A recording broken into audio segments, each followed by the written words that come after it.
So, guys, welcome back to another episode of Speakeasy Drink Better podcast. We are in beautiful, sunny Barbados here at Stade's Distillery. We just met Ramon. Hello. And Ramon just gave you guys some intro. And guys, listen, man, just stumbling and falling is something else. If you guys get a chance, Barbados, beautiful, great people. The rum is just as good or even better. Sometimes the rum is rumming. The rum is rumming. So guys, we're gonna take a little peek inside. We're gonna do a tasting on the inside as well, and enjoy this episode. So guys, we're here at Stade's Rum, just outside the port in Barbados. Beautiful shop, some great looking rum bottles here. Look at this stuff. We'll do a tasting after this. And we are going to see the triple chamber distillation, which is, like you guys know, there's only two of these that are operating right now in the world. One is at Leopold Brothers in Denver, Colorado, and here one in Barbados making rum. So one's making whiskey and one's making rum.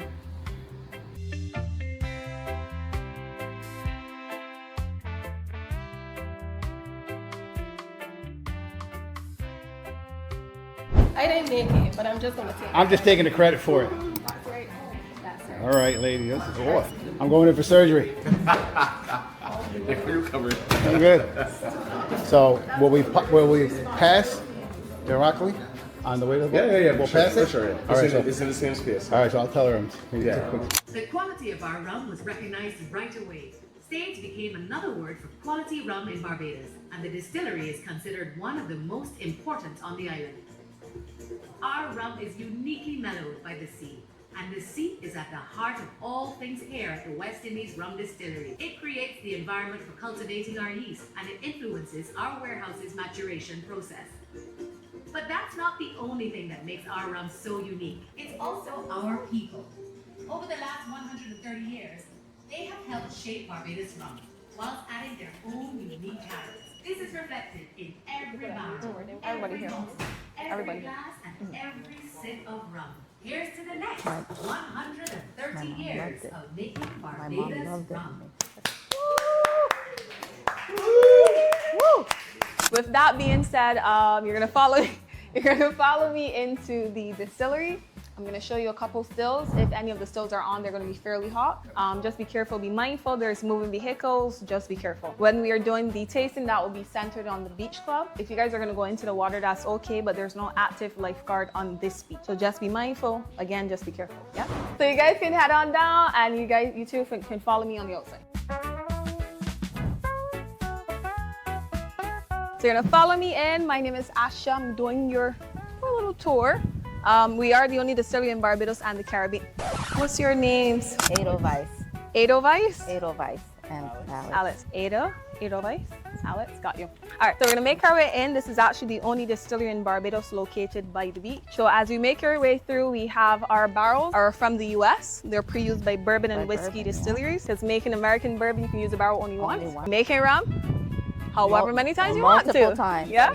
So, That loses a lot of flavor. but then you can decide when you're blending your rum, do you want a rum that just has a little pinch? Yeah. Let's put it in a barrel, let's blend it with that. So we have a cooperage around the corner so we can repair our barrels here. As we make our way through, a lot of where you make your rum or your spirits, a lot of the outside elements gets into it. So for instance, that vat by the beach, our white rum sits in there for about 3 months. It is charcoal filtered, but the sea breeze actually gets in, helps lift the harsh alcohol. That in turn makes the rum go down a little bit smoother, so it works out for the vats.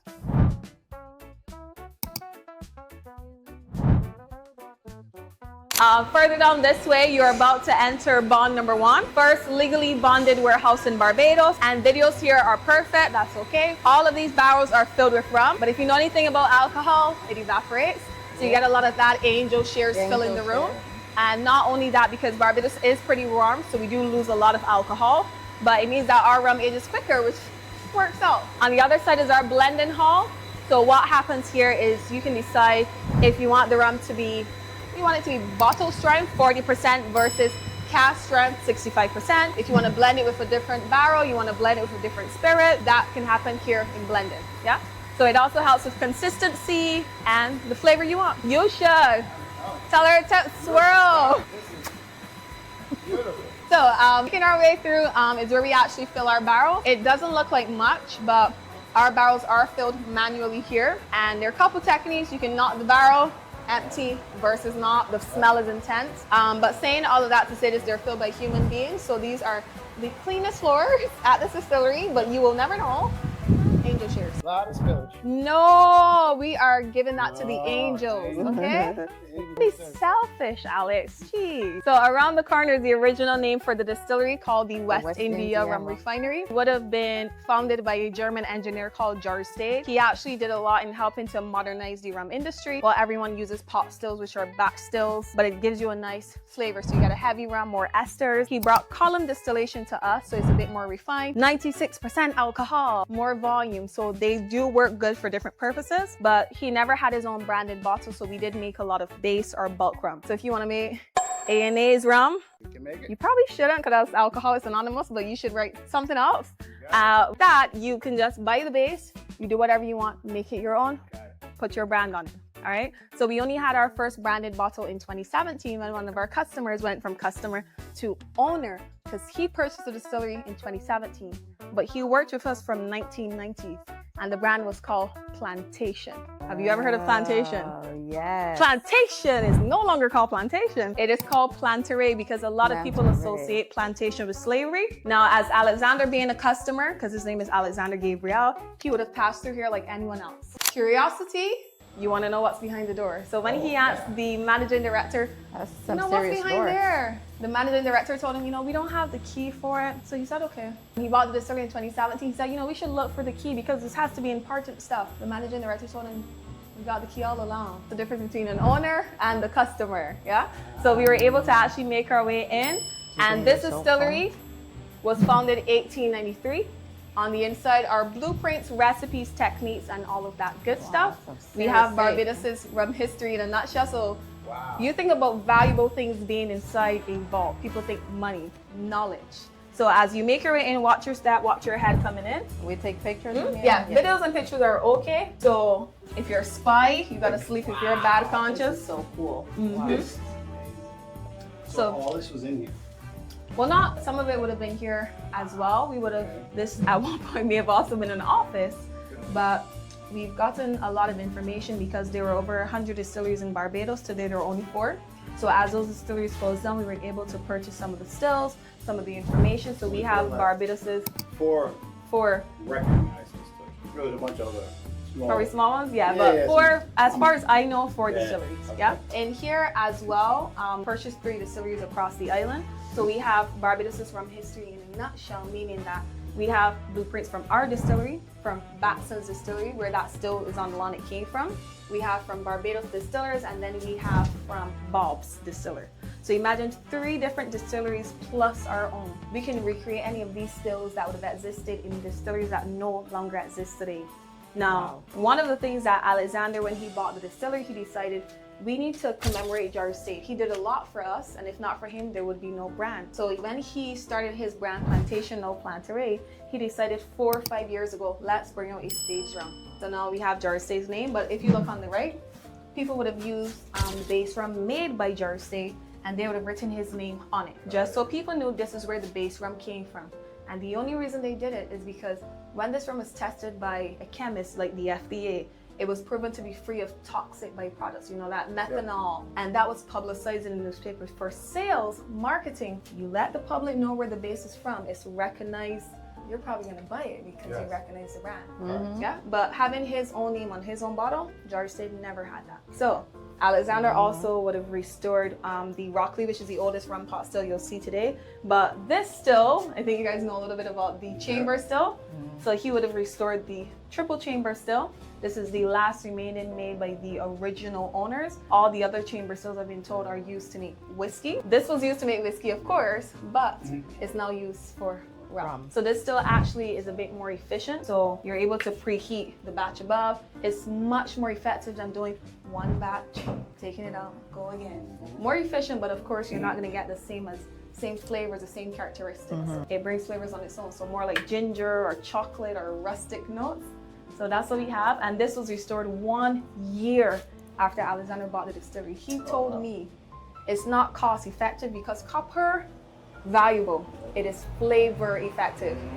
You've probably never heard more passionate words in your life. Oh my God. And if one thing leads to the other, that's okay too. But, you know, real rum geeks or professionals, these are things that they look for in a product. So we actually brought out a rum that is entirely the Vulcan still. So in case that's what you're thinking about, that's it. So this is what we have on the inside, just a little summary for you. Did modernize the rum industry. Awesome. Almost went there. Could have gone bankrupt in 1901 when George Stade left the distillery, but it didn't because we had customers. It became a public corporation, was then privately again in 2017 by Alexander Gabriel. So let me take your picture because I'm gonna turn off the light. Go ahead. So just so you guys know, the vault that we have here has never been open. Follow me around. Never been open in your life.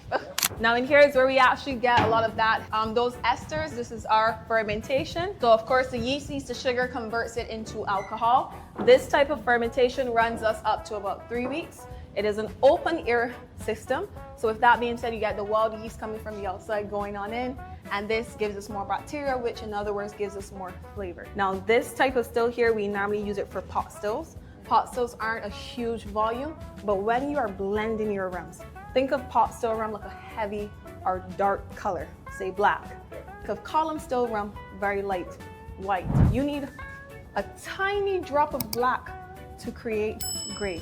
So despite the volume may not looking as a lot, when you add that little bit, it enhances your cocktail or enhances your rum. So you're always going to use more column still, a little bit of a pot still. This is for our heavier style. If you want a very light rum like vodka, water, and alcohol, column still, that is fermented. Further down runs up to maybe 36 hours instead, and we add acid, we kill the bacteria, and then we ferment it. Yeah. Create the alcohol. You get a lot of the whiskey fungus in the room, just because it's attracted to the alcohol. And as you follow me through, in here is where we separate those different types of alcohol, heads, tails.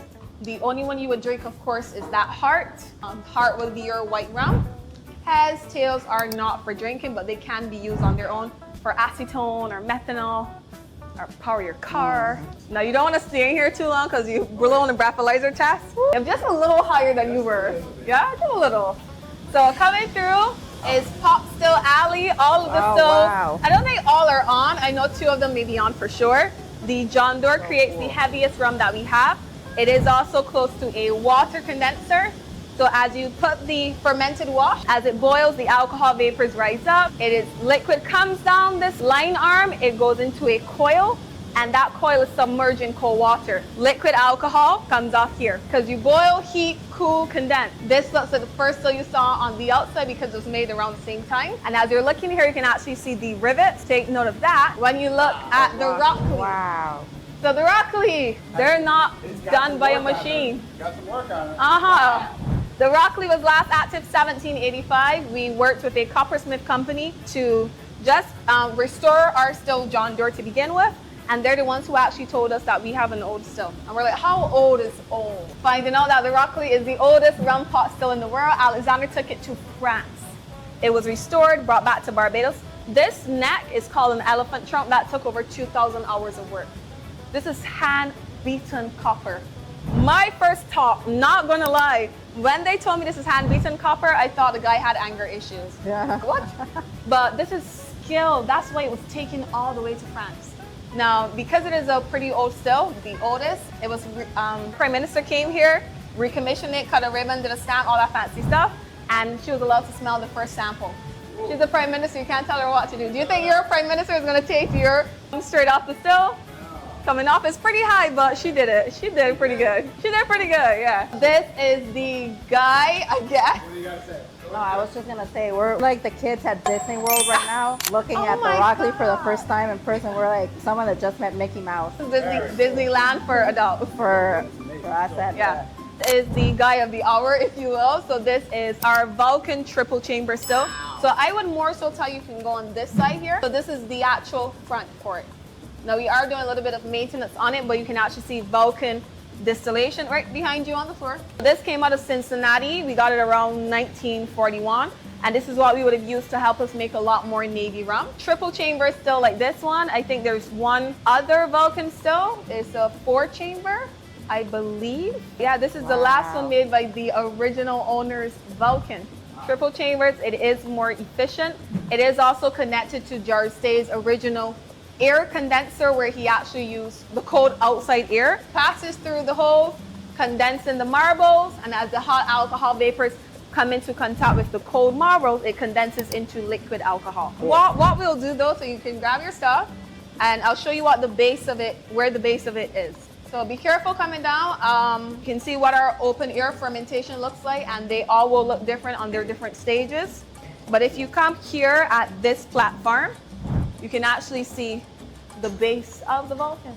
You can see it from here a little. Oh, wow. Oh, and I'll show you it. So you don't get to see that from up there. And I'll show you a little better when we go further down. You can see the name and everything. All right, be careful coming down when you do. All right, yeah, you can actually see the name on the door here because we are doing a little bit of maintenance. That's why the others are open.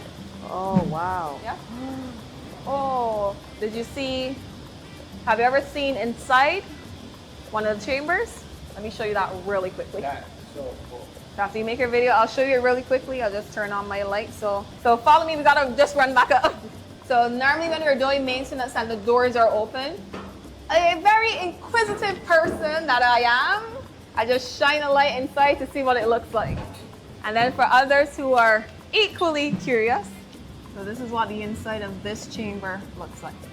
So the heating source you can see would be more so the middle, that middle tube, if you will. All right, so we're probably gonna head back down. We're approaching one of our no picture zones as well, which is on the left side.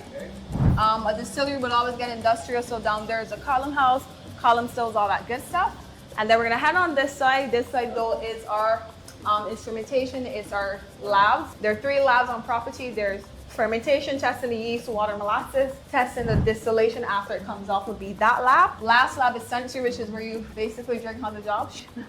But it's called research. So you grade it on a scale of 1 to 5. 1, you can smell the impurities. 5, it is so identical you would never know what's the new batch, what's the last batch. You have no idea because you got it down to a T. How many bottles or barrels you're producing annually? I don't have a number for you. So we actually did a stock count a couple days ago. So I'm waiting for them to tell me exactly how many. But we do have over 40,000 barrels. 40,000? And this is one warehouse. It has maybe about 5,000 or so. We have 2 more warehouses across the road that would have in the older rum. And further on the outside, you can see there are a lot more barrels there. But at one point, the figure that I got before is 4 million cases, but that would have been maybe 2-3 years ago. Being with the market, rum sales sometimes it's not a steady flow, it's a bit of a roller coaster. So for some people, they actually buy the barrels and they would like recreate, but we do have a cooperage so we can actually repair the barrels on site. Of course, if you've been using this barrel, think of a barrel like a tea bag, you've been using it for a million times, you're not getting nothing out of that barrel. So what some people do is, of course, they buy it and they make like little chairs, or some people that I've been told in the US, the city told me that if you buy the barrel and you grill or you barbecue, imagine getting like the whiskey or the bourbon flavors smoking through the meat.